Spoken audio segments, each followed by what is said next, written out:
My 32F husband, 30M, have been together for 10 years. We have 2 children, 8F, ours, and 11M, mine from a previous relationship. He's never been super active in our kids' lives, but he has always shown up when it counts.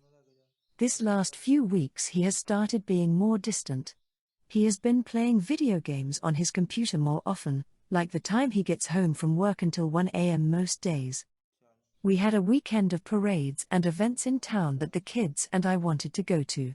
He says the last parade, on Sunday, was the one he thought we were planning to go to. So we skipped all the others and planned to all go to that one. Sunday rolls around. About 2 hours before we have to leave, he turns on his computer saying he needs to do something real quick. 45 minutes before the parade starts, we are getting ready to leave. This is when he decides he is going to just stay home.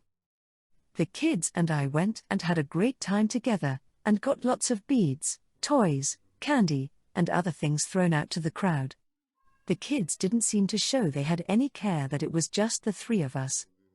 That following week, he wanted to start a server to be able to have for him and others to play on. It cost $80 to get started. I got paid in 3 days, and told him he could wait until then to pay for it, but that I wasn't taking money out of our savings to do so. He turns around and calls his mom to borrow the money. When I found out about it 2 days later and asked where he got the money, he told me. My mill and I have a somewhat strained relationship, and money has always been an issue. My husband knows how I feel about this. I told him it would have been nice if he would have talked to me about it before cashing her and borrowing it from her. He tries to tell me he thought he did, then smirks because he knows for a fact he never did. He was trying to make me second-guess myself. This was also on Valentine's Day. Neither the kids nor I received anything from him for it. But his server got paid. But I didn't make a big deal about it and just wanted to move on. That following weekend our daughter had an art fair showcasing her artwork. She was super excited about going and is seeing what she did. He was up until 3 to 4 a.m. the night before on his game, once again. The next morning he refused to wake up the 4 times I tried. He finally woke up and started moving around as we were about to have to leave. He decided at that point that he was just going to stay home. My daughter didn't seem to mind, but my heart just broke. So the kids and I left without him. We went to her art fair and saw that she painted a beautiful picture. I was very proud of her, and she was so excited to see it up on the wall as well. We went to the activity room. I colored a picture and her and my son colored and made other crafts.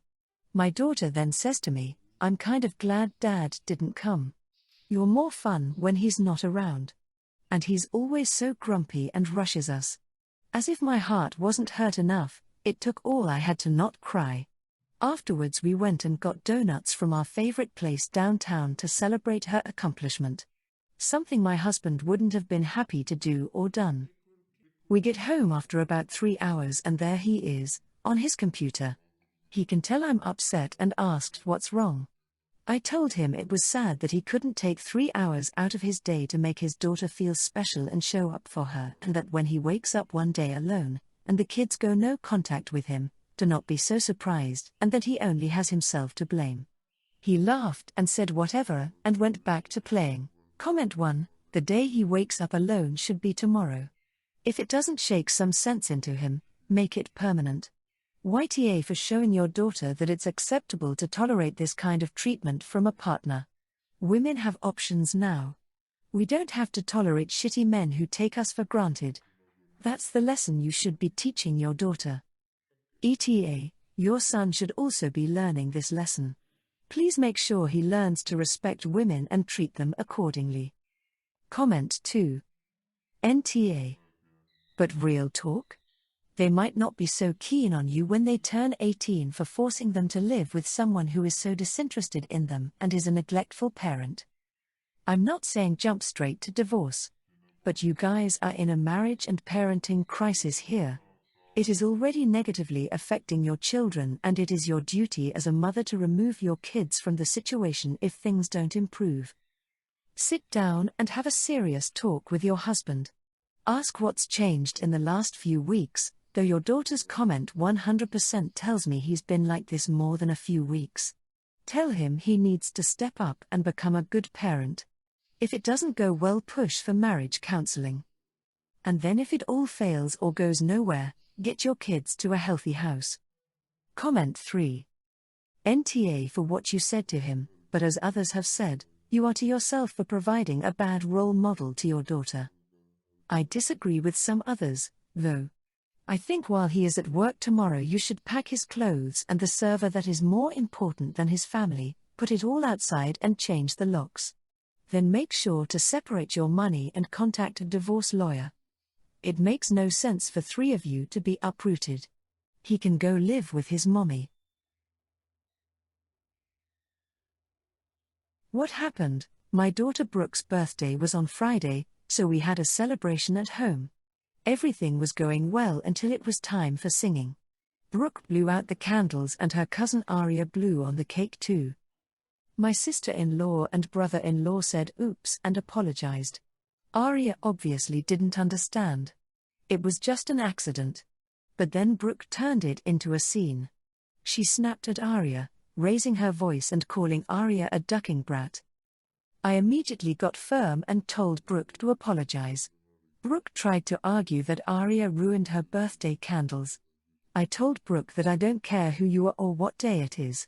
It is never okay to treat a 3-year-old that way as a 20-year-old adult.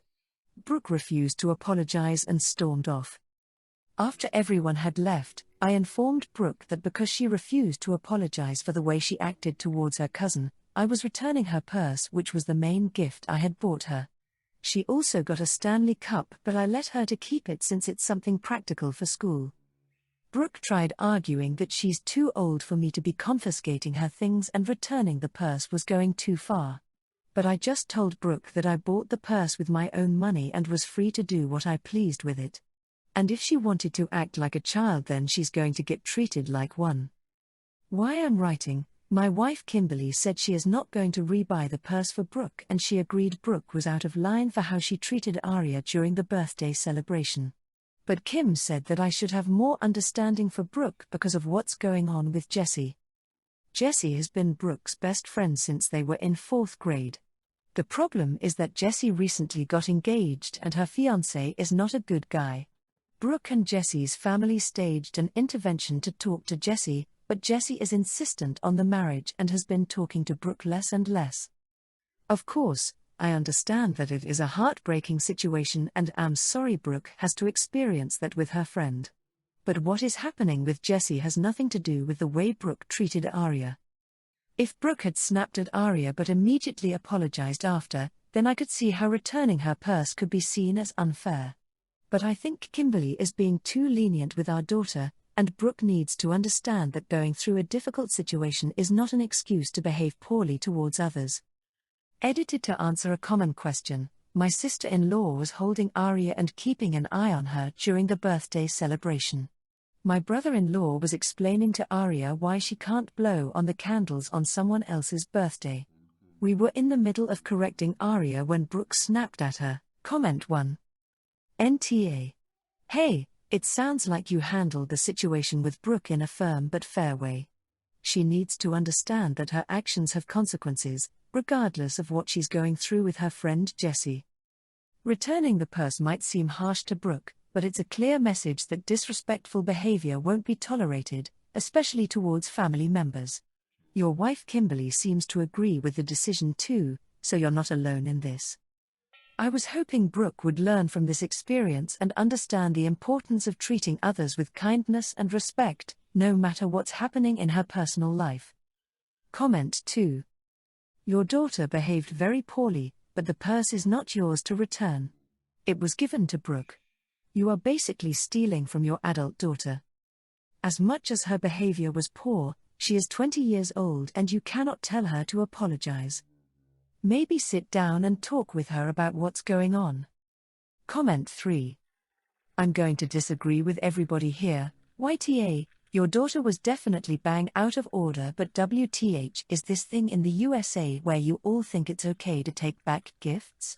Once a gift is given, it's not yours anymore, It belongs to the recipient. If you must find a way to correct bad behavior, select an alternative. I could never, ever imagine taking back a gift I'd given to one of my children or grandchildren.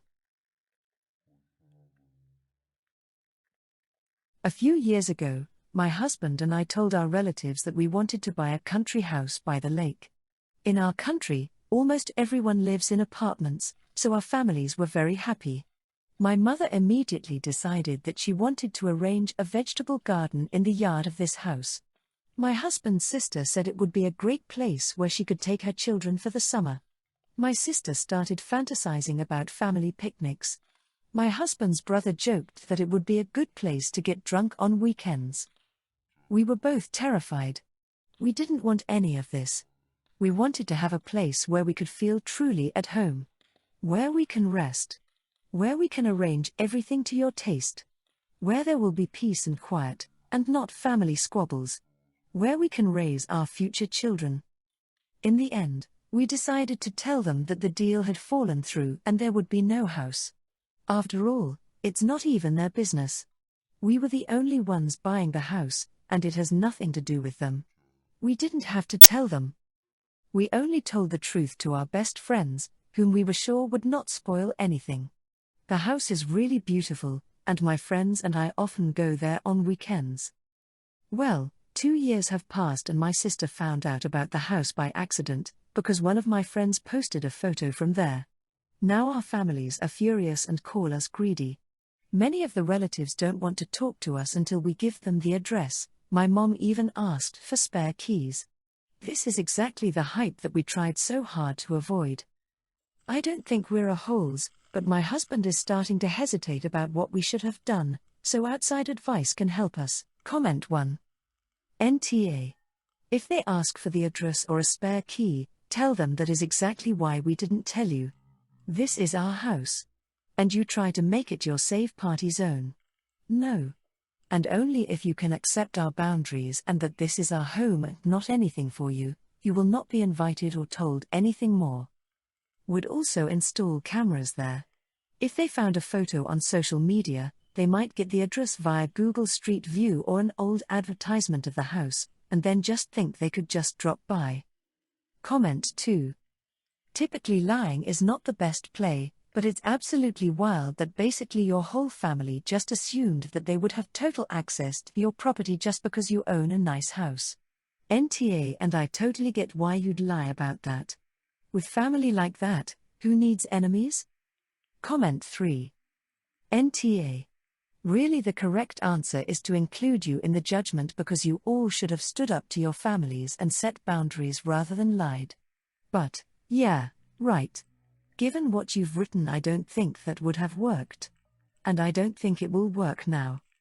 If you give them an inch with one invite, they're likely to take a mile and show up whenever they want, and try to change the locks if they don't get their own keys from you. Honestly, I don't know how you'll keep your relaxing lake house to yourselves now that they know about it. When my kids were born, I opened them a saving account and both me and my mom put the same amount of money there monthly. My daughter had been working since she was 12, she did little jobs around the town until she was 14, and since then she had an actual job. She didn't touch a penny from that money and put all of it in the saving account. So obviously she have more money than her twin. When my kids went to college, the same one but different degrees, we sent them money monthly that was enough for their basics and some extra. If they wanted anything else, then they needed to take it out of their bank account. They got access to it at 18, which is when we stopped putting money in it. My son did take some money out of his bank account. It wasn't much, but after 2 years of college where he took at least a little out every month, there's a noticeable difference between his and his twin accounts, especially since she got a part-time job and put about 50% of that money in the bank account and had the money she made before that.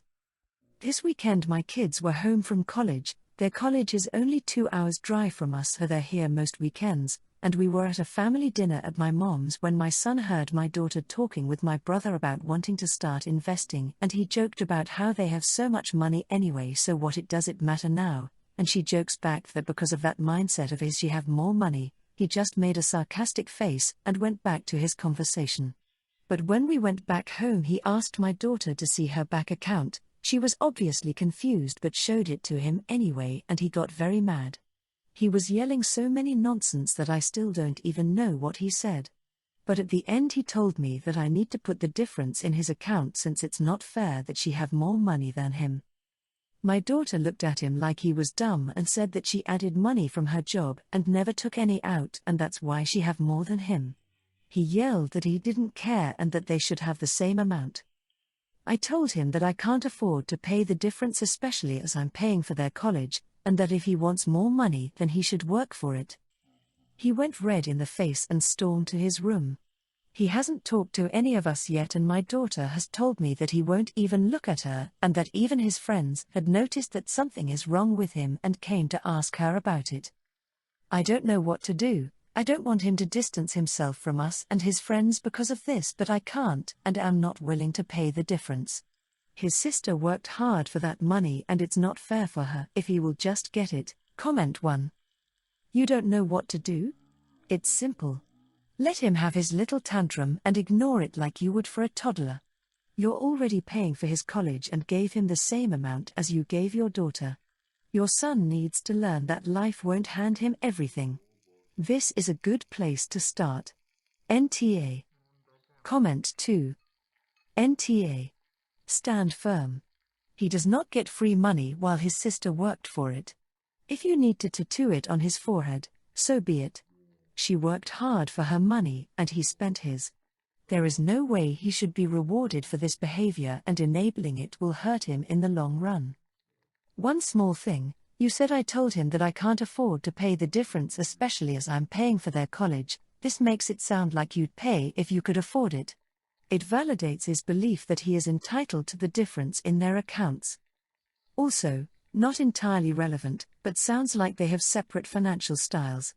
She should probably keep her account private and not share even if he asks. We see too many posts here about families feeling entitled to their family members' money when they know how much there is. I, 29F, have been with my now ex-fiancé, 32M, for 5 years. We got engaged about a year ago, and a little after that we discussed having kids. I was an only child. I can't imagine having kids, it feels restraining. I'm a person who's dedicated to my job and I don't want to put anything, or anyone, before it or before my passion, traveling. I can't imagine traveling with kids, it would be a nightmare. My ex knew this about me, he knew it since we met. He told me that he never wanted kids either. However, 3 weeks ago I discovered he was lying to me. We were eating dinner and he told me that he changed his mind about having kids and that he wants kids now. I thought he was joking, so I brushed it off. He got upset at this and walked away. I followed him and asked him what was wrong. He said that he didn't like how careless I was about the subject. I told him that I thought he was joking, but that just made him angrier. He said that he would never joke about something like that. I was confused since he had told me that he didn't want kids. He continued to tell me that he lied about not wanting kids because he loves me and wants to be with me. I got mad. For one, he lied to me, and then what was the plan after that? To manipulate me, make me feel guilty until he convinced me to have kids I didn't want? My mom didn't want kids, that's why I was the only one, I was the trial run. So, as a kid whose mom didn't want her, I would never want to make anyone feel as unloved and left out as I did as a child. My ex knew this. I told him that many times. I took some time to think about it until last week I told him that I wanted to call off the marriage. He was surprised and angry. He told me to leave and I did. I've been staying with my aunt until I can get an apartment. My ex keeps calling me, trying to make me feel guilty, but I won't let him. I know what I want. Comment 1. NTA. Your life goals aren't aligned. It happens. You have diametrically opposed views. Someone will always be unhappy in that situation. Be it him without a kid or you with one. This is the right call. You're simply not compatible. Comment 2. NTA. But it's more than just misaligned goals. Her ex-fiancé intentionally lied and misled her, It's not like he simply changed his mind and wanted to talk about it. He waited years and until they were engaged to drop the mask and admit that he was lying and wants children. That's really messed up. Comment 3. The only good part about this is that he outed himself before the wedding.